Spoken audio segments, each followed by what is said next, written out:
Assalamu alaikum wa rahmatullahi ta'ala wa barakatuh. Aujourd'hui, je vous retrouve pour une recette de gozlem farcie aux épinards et au fromage avec un petit peu de kefta. Donc pour ce faire, vous allez avoir besoin de 3 oignons coupés en dés avec 3 petites gousses d'ail, de l'huile d'olive, du fromage turc. Si vous n'en avez pas, vous pouvez remplacer par de la feta, par de la mozza, par ce que vous voulez en fait comme fromage, ce que vous aimez, de la kefta, des épinards frais et mes épices. Là j'ai du poivre, du cumin, du poivron séché, du romarin et de l'origan. Je viens tout d'abord mettre de l'huile dans ma poêle, je vais faire rôtir mes oignons.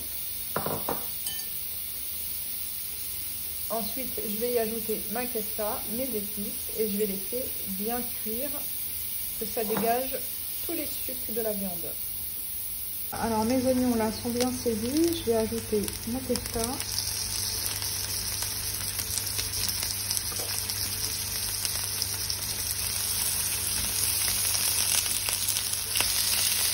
Et je vais la laisser tranquillement dorer.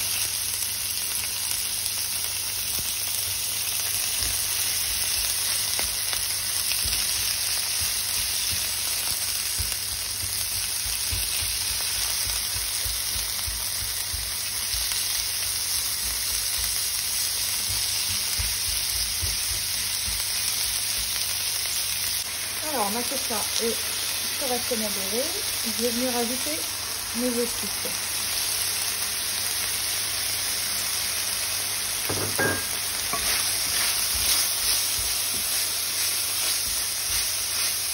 Une fois que j'obtiens ça, donc je viens ajouter les feuilles d'épinards que j'ai étouffées pour éviter que ce soit trop amer.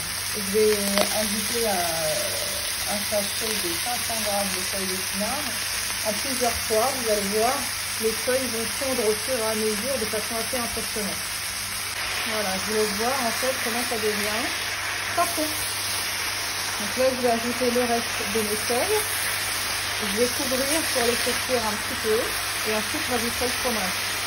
Voilà, donc là je n'ai absolument pas rajouté d'eau, c'est l'eau des épinards et je vais venir ajouter mon fromage. Donc vous voyez, hein, 500 g d'épinards, il n'y a presque plus rien.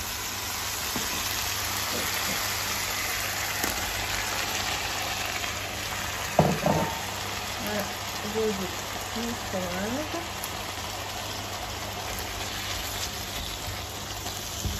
Et je vais laisser réduire tranquillement et refroidir tranquillement.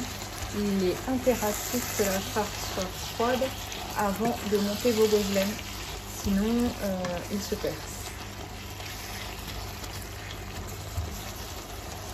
Là où on est ma shorba frik, donc tout est cuit là à l'intérieur, les pois chiches sont cuits, les lentilles aussi, et je vais venir ajouter ma semoule d'orge.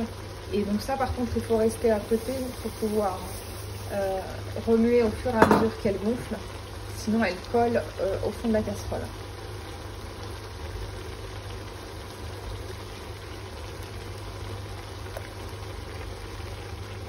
La gozlem est cuite, je vais la laisser avec un petit peu d'eau comme ça va s'épaissir et je pourrai correctement farcir mes gozlem avec cette consistance.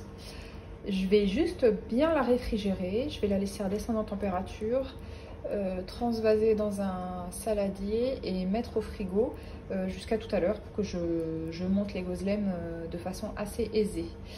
Voilà, là j'enquille sur la préparation de la pâte. Assalamu alaikum wa rahmatullahi ta'ala wa barakatuh. Je vous retrouve pour la deuxième étape de la recette, la préparation de la pâte à gozlem.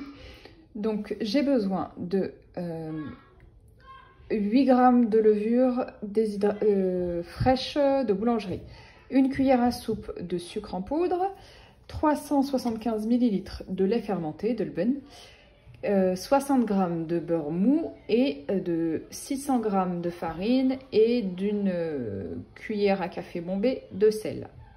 Je vais venir le préparer dans mon MCC. D'habitude pour toutes les pâtes, je commence par activer ma levure en mettant ma levure, mon sucre et mon levain. Je vais mettre ça à tourner 4 minutes, vitesse 2 à 37 degrés, pour avoir une émulsion mousseuse et une levure prête à bien faire gonfler ma pâte. 4 minutes, vitesse 2, 37 degrés, c'est parti. Voilà ce que j'obtiens au bout des 4 minutes. Donc je viens mélanger mon sel à ma farine. Et je vais rajouter toute ma farine dedans. Je vais mettre en mode malaxé 2 minutes. Et ensuite j'ajouterai le beurre. Malaxé 2 minutes. Voici la pâte que j'obtiens au bout des 2 minutes de malaxage. Voilà, assez filante. Je vais ajouter mon beurre et je vais relancer 45 secondes. 5 secondes, c'est parti. Voici ce que j'obtiens au bout de mes 45 secondes. Une pâte légèrement collante. Je vais venir la réserver dans un saladier. Je vais la laisser pousser jusqu'à son utilisation tout à l'heure. Je pense que je vais la laisser lever au frigo. Si vous êtes pressé, vous pouvez la laisser lever 30 minutes à 40 degrés au four. Sinon, 1 heure à température ambiante dans un endroit le plus chaud possible et couvert d'un torchon. Moi, je pense que je vais filmer et je vais laisser au frigo. Voilà la pâte que j'obtiens au bout de... J'ai laissé combien de temps? J'ai dû laisser 2 heures gonfler. Donc je vais la dégazer. J'ai préparé mon roule-pâte et je vais mettre en forme avec vous. Voilà, donc j'ai mis ma pâte sur mon roule-pâte. Je dégaze comme d'habitude. Hop là, je l'éteins un peu fort.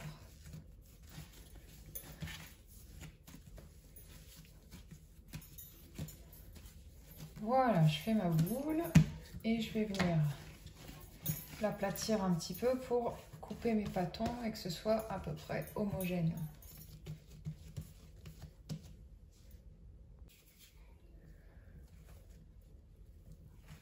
Voilà, je vais couper, je vais essayer de couper en parts égales et là ça fait encore un peu gros. Donc je vais recouper en 2. Ça, je vais couper en 3.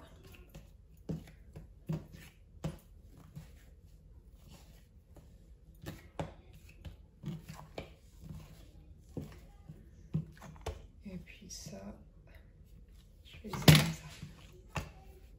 Attraper chaque bâton, pareil, je vais venir le malaxer pour venir former une boule.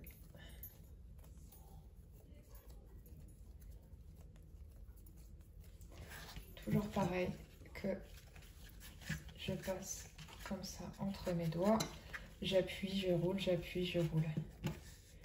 Voilà.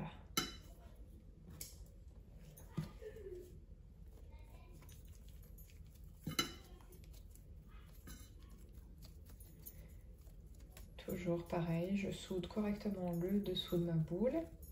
Donc c'est pareil, quand vous stressez une pâte, il faut lui laisser le temps de se récupérer et de détendre.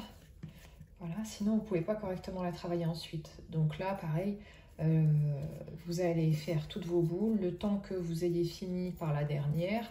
La première que vous avez fait, elle a eu le temps un petit peu de se détendre, de se ramollir pour que vous puissiez venir l'étaler.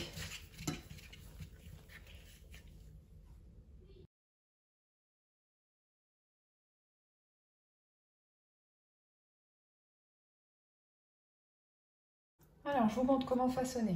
Là, j'ai pris une boule que je vais étaler au rouleau. Donc, toujours le même système pour le rouleau. 1/4 de tour pour votre pâte.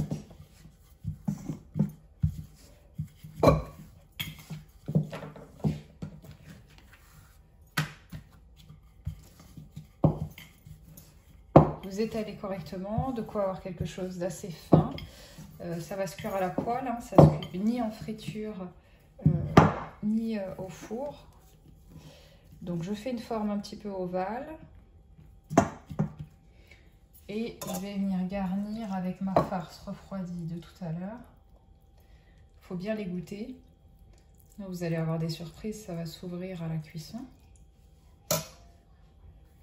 Donc je récupère mon bord, je viens le mettre de l'autre côté. Je commence par le milieu, comme ça je chasse l'air en même temps. Voilà, donc j'appuie bien.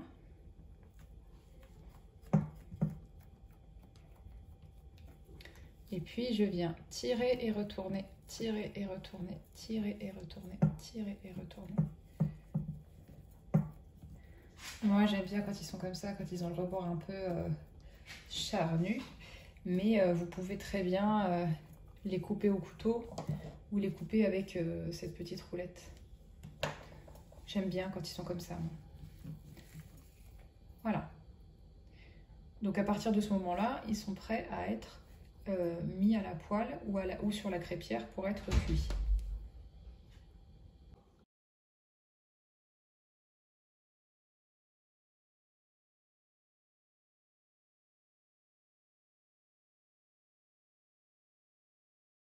Voilà ce que ça donne à la cuisson. Vous les laissez sur feu moyen. Et vous venez les retourner une fois cuits. Surtout ne pas les coller parce que bien les espacer parce que sinon ils se collent. J'espère que cette recette vous aura plu. N'hésitez pas à vous abonner, à liker ma vidéo.